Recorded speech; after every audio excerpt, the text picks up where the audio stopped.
Bonjour à tous et merci d'être des nôtres ce matin. Nous commençons cette revue de la presse avec le quotidien d'Amanmana, le jour qui s'interroge à sa grande une. Qui sont les 660 démissionnaires du MRC?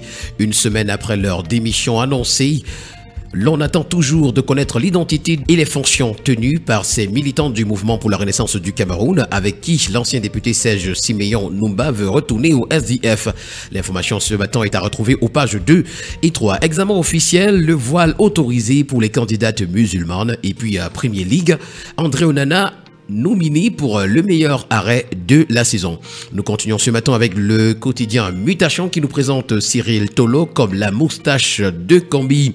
Retrouvons ce matin à la page 11 le portrait du porte-flingue du ministre des Sports dans la crise en cours autour de la désignation du staff des Lions indomptables. À Kaoundéré, on a eu 30 blessés sur la falaise s'agissant de cet accident qui impliquait un bus qui partait à Garoua pour les Jeux universitaires. Une autre interrogation nous accueille ce matin à la page de présentation du quotidien Le Messager. MRC, la renaissance en péril. 660 militants au Cameroun et dans la diaspora démissionnent. Ils accusent la présidence du parti de faire l'apologie de l'injustice, de la corruption et de la roubladise. C'est à retrouver ce matin complet à la page 3. Et puis CAVB, zone 4 ce matin. Service gagnant pour Bello Bourdane. Le nouveau patron de l'exécutif s'engage à œuvrer pour la promotion du volleyball dans la région. Le quotidien Vert Émergence pour sa part parle d'établissement scolaire à Yaoundé, saisie d'armes et de drogue. Voilà donc l'information que nous rend ce matin le quotidien à sa page 3. Gaz naturel, les recettes d'exportation du Cameroun sont en baisse. Et puis entrepreneuriat, un bus école pour promouvoir la culture d'entreprise.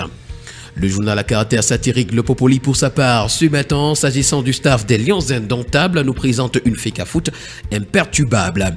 Pour le quotidien L'Info à chaud, nommé au sein de la Chambre d'agriculture, des pêches, de l'élevage et des forêts du Cameroun, Mami Nyanga refuse la mangeoire. Voilà donc l'information qui nous est présentée au complet à la page 3. Coopération militaire Guinée équatoriale Cameroun, honneur et fidélité. Coup de griffe de Saint-Éloi Bidung, on parlera vraiment de la fête de l'unité dans ce pays quand l'opposition sera unie en un seul bloc. C'est une information qui nous est présentée à la page 5. Mesdames et messieurs, ces informations ainsi que bien d'autres, vous les aurez en parcourant les colonnes du quotidien L'Info à chaud. Le quotidien de la santé, Éco-Santé pour sa part ce matin, s'agissant de la gestion de la santé, parle de Chips Analytics, une transformation en cours de téléchargement au Cameroun.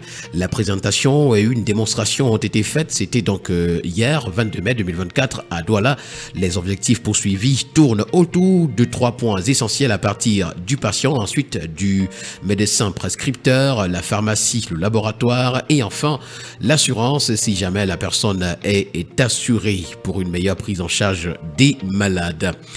Hôpitaux publics et privés également ce matin à lire dans les colonnes du quotidien Éco-Santé. Le collectif des personnels paramédicaux du Cameroun demande l'amélioration de leurs conditions de travail. Et puis métier de l'information et de la communication, le réseau associatif des professionnels de la communication PMA renforce les aptitudes des professionnels de l'information et de la communication. Voilà donc les informations que nous retrouverons au complet en parcourant les colonnes du quotidien Éco-Santé. Nous poursuivons ce périple ce matin avec le quotidien L'économie qui parle d'un événement. Yaoundé, capitale minière. Le Premier ministre préside ce jour l'ouverture officielle de la 4e édition de la Convention internationale des mines et exposition du Cameroun. En marge du CIMEC, la ville aux 7 collines accueille également la réunion des ministres des mines de l'Organisation des États d'Afrique, des Caraïbes et du Pacifique. Nous poursuivons cette revue de la presse ce matin avec le quotidien Info Matin qui parle de modernisation et d'administration, de modernisation de l'administration. Le nouveau CIGIPES sera bientôt opérationnel. Voilà l'information que nous renseigne donc le journal. C'est d'ailleurs ce qui ressort de la 82e session de la Task Force de ce progiciel de gestion des ressources humaines de l'État et de la solde. En présence donc du directeur général du budget, Dr Cyril Edoualou, le Minfo Fopra Joseph Lé, président du comité interministériel chargé de l'assistance du prestataire, du suivi et du contrôle, a, c'était le 21 mai à Yaoundé, présidé l'évaluation du projet. L'information ce matin est à retrouver à la page 3.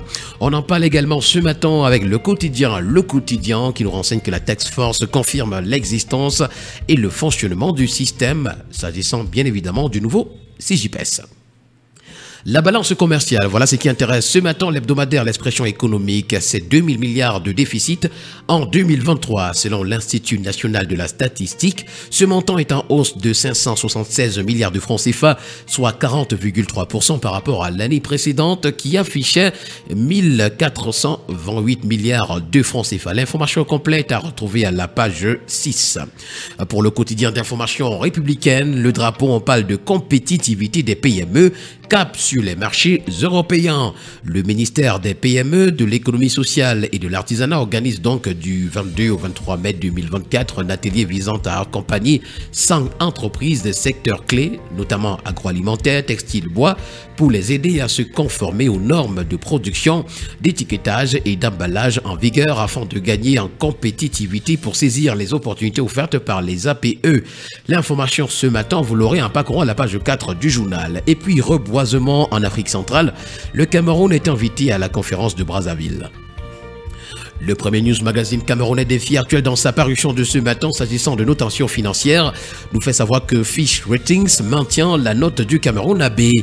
Pour le bi-hebdomadaire L'Indépendant, on parle de la FIFA, l'épée de Damoclès, voilà donc le titre que présente ce matin le bi-hebdomadaire à sa page de présentation s'agissant de la FIFA. Le bi-hebdomadaire Le Point est également à kiosque ce matin. À sa grande une, nous pouvons lire industrie extractive, exploitation du fer de Balam, rétrocommission, soupçon.